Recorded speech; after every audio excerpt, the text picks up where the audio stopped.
There was a deep depression in this land. Many of you are too young to remember it, but I am almost now 67. And I went through the deep depression back in New York City. I was a dancer. And who would pay a dancer when they couldn't eat? All the theaters were closed. I don't think more than 3 theaters out of 50 were open in Times Square. So who wanted the dancer? I would have danced for anything, for a meal. And no one wanted to pay a dancer. So what would I do? I wanted to go to my little island called Barbados. And I had no money. But when I said no money, I mean no money. Not just a little bit, but none. I said to my friend Abdullah, Ab, I would love to go to Barbados. He said to me, you are in Barbados. I said, I am in Barbados? He said, yes, you are now in Barbados. I didn't quite understand what he was telling me. I learned it afterwards. He was telling me that if I want something, I must now, at that moment that I want it, assume that I have it. I want to go to Barbados, I am in Barbados. So this night when I sleep in Barbados. How? In my imagination. And how do I know I'm there? Think of New York City, where physically I'm sleeping, and see it to my north, 2,000 miles, northwest of where I am in Barbados. Well, the months went by, and I didn't see any evidence. So I said to him, you know, Ab, if I don't make the next boat out, well, no planes were flying, no commercial planes were flying in those days, I can't go to Barbados. He said to me, who said you are going to Barbados? You are in Barbados. You can't discuss how you're going to Barbados when you are already in Barbados. Then he walked straight to his room and slammed the door in my face, which was not an invitation to follow him. If you knew him, that's how he taught me. I am asleep as though I am in Barbados. And when I went to bed, though it's in New York City, I had assumed that I am actually in Barbados and see New York City not under me, but to the north of me, 2,000 miles. And I woke within 48 hours after that moment with my Ab, and under my door was a letter from my brother Victor. And in that letter, he enclosed a small little draft, $50. He said, I have told the steamship company, the Furnace Whitty Company, to issue you a ticket and charge it to me. The $50 is simply if you want some little thing, like a suit of clothes. In those days, you could buy a suit for $12, a fairly decent suit. You could buy a pair of shoes for $3.50 or $4. But he said the $50 just for anything you may need to get aboard the ship. But sign the chits, and I'll meet the ship and pay all expenses, and I will pay all the tips. So it's not for tips aboard the ship. I went down to the place, and I told them what my letter said. I read my letter to them. They said, Mr. Goddard, we only have steerage from now on. But when we get to St. Thomas, the Virgin Islands, you may have first class because someone disembarks in St. Thomas. I accepted it. I went back to my friend Abdullah and I told him, Ab, it worked. I'm going on the 6th of December, but I have to go steerage until we hit St. Thomas, and then we go first class to Barbados. You know what he said to me? He said, who is talking of going to Barbados? You have gone to Barbados and you went first class. Well, what are you going to do with a man like that? I went straight to the boat on the morning of the 6th, expecting that I would go steerage to the Virgin Islands, when the man said to me, Mr. Goddard, we have a nice surprise for you. We had a cancellation, and so now you're going first class. He wasn't surprised. I wouldn't even call him to tell him, because he was not given that way. He was trying to teach me a lesson. You believe in God, believe in me also. Well, the one speaking is God. It's the God in you, your own wonderful human imagination. If you say, I believe in God, everyone here believes in God, but do you believe in your own wonderful human imagination as God? If the word God conveys the sense of an existent something outside of you, you have the wrong God. Because you are the temple of the living God. And the Spirit of God dwells in you. Test yourselves and see. Do you not believe that Jesus Christ is in you?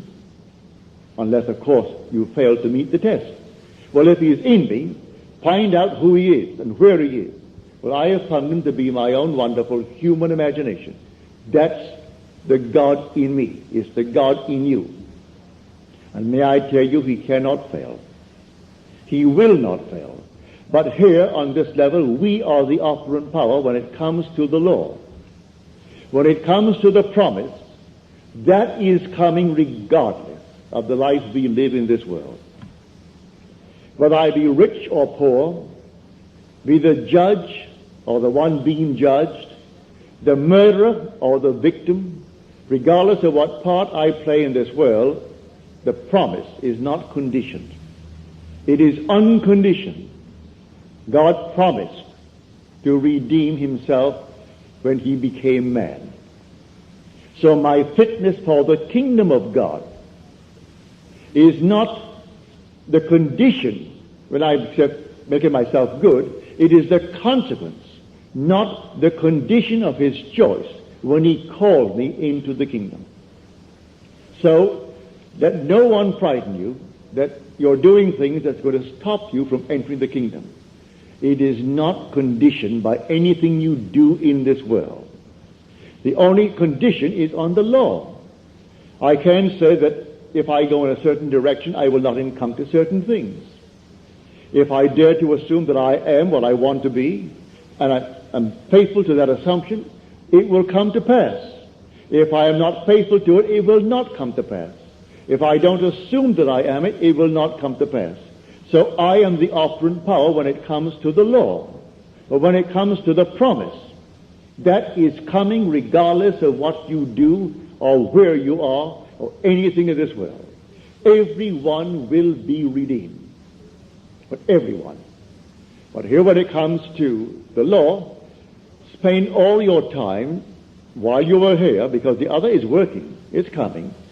So while you are here, take the law and try to understand it and try to apply it wisely. Why not live well? Why not live graciously? Why not be a kind person, a generous person in the world? Why not be a gentleman? Why not be a lady? These are tremendous accomplishments for man and for woman in this world. So I say to everyone, while you are here, find out what the law is all about. Because you can't deceive yourself, because the law will not allow you to. As you reap the things in this world, you may deny that you planted them. But it couldn't happen by accident. So be not deceived, God is not mocked. For as a man sows, so shall he reap. And he's reaping everything morning, noon, and night. I may not remember my sowing and deny the harvest that is mine. But it's there, and I've got to accept it. Let me now try to remember, when did I plant this? Maybe I can't bring it back. We have very short and faulty memories, and I can't quite remember when I planted that seed. Why, the morning's paper, as you read these horrible stories, would tell you when you planted it. You do not know the characters spoken of in the paper, yet you react. And that reaction was in itself the planting of a seed. You pass judgment on those that you read about. You read the gossip of the paper and you're passing judgment. And all of your imaginary reactions are planting seeds. Instead of spending your wonderful time on investing it by, say, reading the Bible or reading a poem, read something that is altogether lovely, you spend our time on the paper or the radio bulletin or the TV. And all day long we're simply putting into our mind ideas that must come to harvest. And when they come, we deny that we planted them. But here, on this principle of the law, you can be what you want to be in this world. I don't care what the world will tell you. You can start from scratch. And if you dare to assume that you are wanted in this world, you will be wanted. You can go any place in this world if you don't put these barriers on yourself. It's entirely up to you. God in you is your own wonderful being called your human imagination. In the 4 weeks that I'm gone, practice it morning, noon, and night. And long before the 4 weeks, you should show the fruit. I'm serious about it. You should bear the fruit of planting now. Not everything takes a month. Not everything takes a year to grow. Some things come up overnight. And you can plant it now, this very moment, by daring to believe that you are what at the moment reason denies and your senses deny, and actually feel it. Give it the tones of reality, and then drop it. You don't pick it up tomorrow morning to see if it's growing. You accept it. And in its own good time, it comes to fruition in your world. That is the law.